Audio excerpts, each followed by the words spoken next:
And the way that I learn, the way my brain sees pictures is different from the way that Joanne's brain sees pictures. For sure. So we have to be conscious of that as we design the work so that we can allow people to make sense of that reality. Okay? So let me talk to you about the prefrontal cortex. Let me take on my handy brain, which has kind of beat up over the years. But what I want to share with you is this is a human brain, a healthy human brain. Not a disease-based brain, not a trauma-based brain, but a healthy human brain. All of us in the room hopefully. So what that means is you're looking at here the brain stem, so this is the spine, the back of the head, and this is the forehead with the eyeballs facing that way, right, this way. So that's where you're looking at. So in the brain you have what we call the prefrontal cortex. That's this area here that you see in orange, right?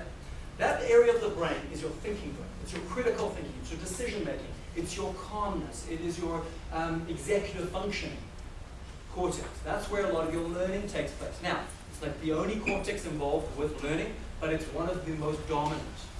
Here's the thing. Remember earlier when I said I need to get you in what I call a phase locking state, a focus state for learning? I'm trying to engage your prefrontal cortex so that I get you into an optimal space for absorbing new information. Right? And so what's important is that we know that the prefrontal cortex gets overwhelmed very quickly, very easily. And when we overwhelm it in a classroom or we overwhelm it in conversation, it actually shuts down. It gets exhausted.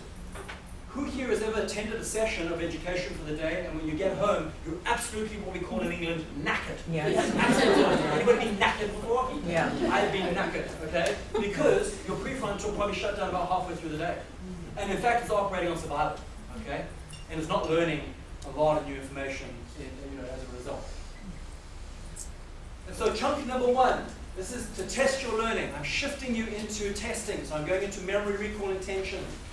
The prefrontal cortex in the brain, A, makes us the same as mammals, B, holds long-term memory, C, deals with analytical problem solving, or D is the oldest part of the brain. Turn to your learning partner right now and tell them which answer you think